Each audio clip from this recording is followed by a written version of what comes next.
Hello everyone, welcome back to another episode of Swish City, where we're doing our power rankings, looking at every team in the NBA, ranking them from 30 to 1 leading up to the season. We're already halfway through these entries, so if you're just tuning in now, go back on the channel and go watch the rest of these videos. But as you guys can tell from today's title and thumbnail, we're going to be diving in and talking about the Cleveland Cavaliers. That is right. And we're going to be looking at their additions, their subtractions, who they kept, players that I think fit well on this team that I'm excited to see grow, players that I'm not really so bought on this team fitting in with this culture, and ultimately my record prediction for the squad. Without further ado, let's get into the video at hand today. Now, like I said in the introduction, we're going to be discussing the Cleveland Cavaliers, a team in the Eastern Conference that's been atop the East for a little while, but I have fallen a little bit here just because they haven't made too many big splashes. So let's dive in and look at their moves. We want to look at the Cleveland Cavaliers. We can see that one of their moves is key, and that's their departures, where they have none. That is right. The Cleveland Cavaliers lost absolutely nobody on this team, and that is huge for the development of this franchise. This team is a young team, small market team, so being able to keep your guys on the roster and to make sure that they stay in Cleveland is going to be big for this franchise in developing its pieces. It's usually had to hit on the draft. That's not going to get a lot of people to come to Cleveland as a big city. So this is key for the Cavs to be able to ensure that they keep these guys and to keep this playoff run. They also went out and added one piece in JT Thor from the Charlotte Hornets, bringing him on a two-way deal, but the rest of their moves were bringing guys back. They went out and signed Tristan Thompson on a one-year deal as a veteran center who came in halfway through the season last year when people went down. Jared Allen also agreed to a three-year extension. Isaac Okoro, who was held into the mid-off season, agreed to a three-year extension. Evan Mobley agreed to a five-year one, and Donovan Mitchell agreed to a three-year extension. This basically locked up their starting five for the future, as Darius Garland had already signed a previous extension. If we want to look at their salary cap courtesy of Spot Track, we can see obviously that their top players are that starting five, with Karis LeVert, Max Strus, Evan Mobley making some more money as he's now off of his rookie extension. But this Cavs team is top heavy with its top pieces, and when you look down the bottom of it, get into some of the depth, they have some nice pieces, and Karis LeVert, Dean Wade, Georges Dieng, stuff like that. But there is one big hole here, and that is the backup point guard position for this Cleveland Cavaliers team. Unfortunately for the Cavs, Ricky Rubio was their backup point guard. He retired due to mental health issues, which we wish the best for Ricky Rubio, but not for the Cleveland Cavaliers. This kind of hurt them and hindered them a little bit, even though they wish the best for a guy in Ricky Rubio, due to the fact that he was their backup point guard. They went out and got Ty Jerome. He was all right, but it hasn't really worked for this team to be able to have that true backup point guard. And needing that guard is something necessary that this team is looking for. So there are a little bit of holes with this team. They are young, they are exciting, but I do think in this Eastern Conference, there's a lot more teams that are fully sound in this in the East, and I think a lot more teams are better constructed for that championship push than the Cavs. But let's dive in and let's look at some players that I like and think that don't necessarily fit in with this Cavs squad.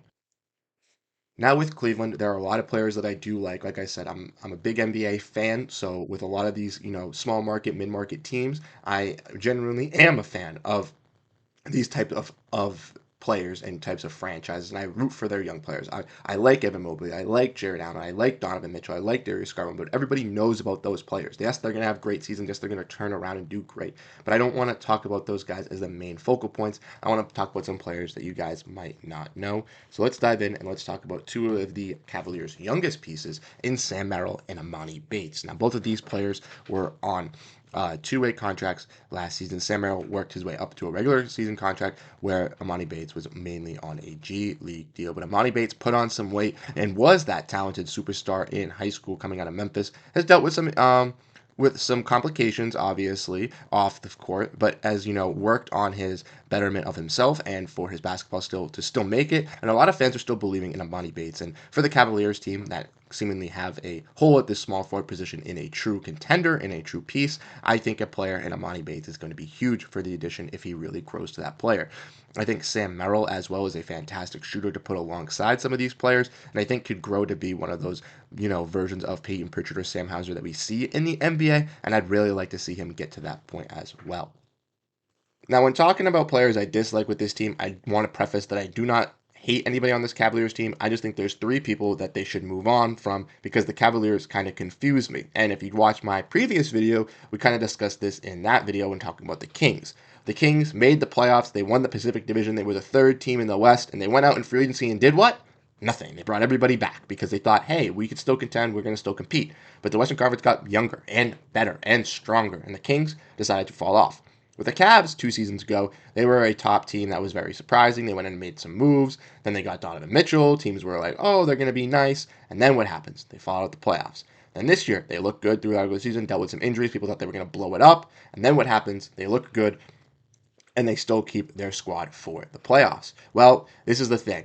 This Cavaliers team has too much continuity, and it needs to be broken up. So let's discuss about it, and let's talk about these two big men in Jared Allen and Evan Mobley.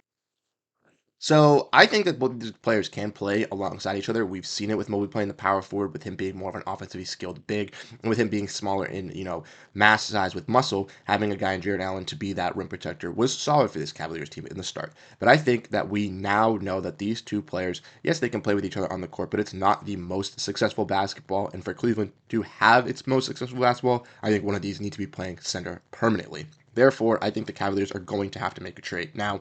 What player are they going to trade? Well, let's discuss that. Mobley, obviously coming off of his rookie year extension, is locked up with this team long term, and so is Jarrett Allen. Well, Mobley does have that younger prowess, younger skill, and is better on the offensive side on all fronts, in my opinion, at his scoring ability, where Allen is just a rim protector, lob threat, just dunker. Whereas Allen is going to be, still solid on that end and rim protecting and being that. I still think that Allen could provide a lot of value to other teams on a pretty solid contract as well. Let's dive in and let's look at that. If we want to break that down, Jared Allen, we're doing this on the fly, is making around $20 million, $28 million, which is pretty solid in the NBA. You could find a team that is willing to do a deal, willing to send a contract out for Jarrett Allen. I guarantee it. Beef up some of that guard room, beef up some of that wing group, move over Mobley to that center position. Maybe insert Georges Niang at the power forward, add some shooting. I necessarily don't know. I'm sure that if the Cleveland Cavaliers need to blow this up, they will. And maybe around the trade deadline, it could be the earliest sentiment, as we saw it almost happen last year. But if not, maybe at the end of the season, if things don't go for the Cavs, I could see this thing turning over because, in my opinion, it's just not working. And next, let's talk about Isaac Okoro. Sorry you guys see the Getty Images flag picture. I don't know why this happened, but yeah, Isaac Okoro. Let's break him down. Let's talk about this. Discussed through the offseason, was a signing trade, didn't get signed until a couple weeks ago, was the last Woj bomb. A lot to say about Okoro. He's pretty solid on the defensive side, not the best, offensive player, and hasn't really developed into that. That's why the Cavs haven't really transformed at that small forward position, bringing in guys like LeVert, bringing in guys like Max Strus to kind of fill in that role just in case Okoro isn't bringing it for them. But having him on the defensive side is solid.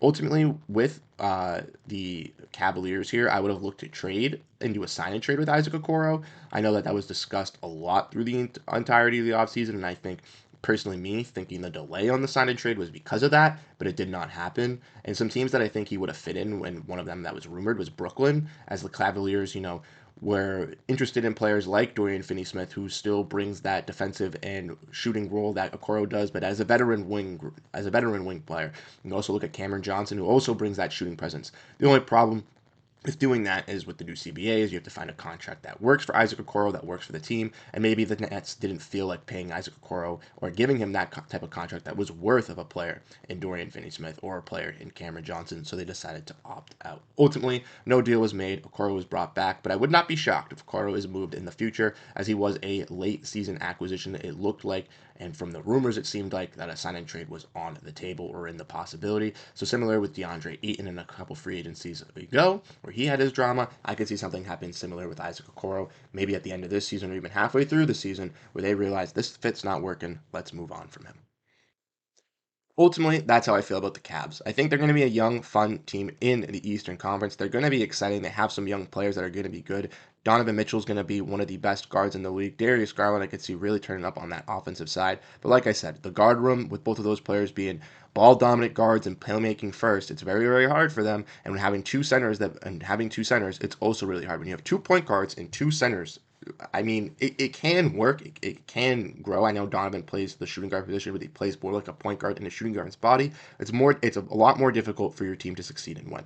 Let's dive in. Let's look at the record prediction. Like I said, these record predictions are wonky, but 48-36 for the Cavaliers have them coming in at 7th in the Eastern Conference, right above the Miami Heat, and getting the final play-in spot in the Eastern Conference. So let me know what you guys think down below in the comment section. What do you guys think? How do you guys feel? Did I rank the Cavaliers too high, too low? Where would you guys rank the Cavaliers on your rankings? Let me know down below in the comments down below. Like I said, I appreciate all of you tuning into the revitalization of this channel. It's been really fantastic. And the news is not going to slow down once the NBA season starts up. We have the power rankings leading up to this season. And then once the season starts, we're going to have season breakdowns going over all of it. So if you want to make sure you stay up to everything, hit the like button, hit the subscribe button. I really do appreciate it. Follow me on Twitter as well at Bruce Veliz to get all the updates on NBA stuff as well. Once again, I'll catch you guys in the next video. Have a great rest of your day. Peace out.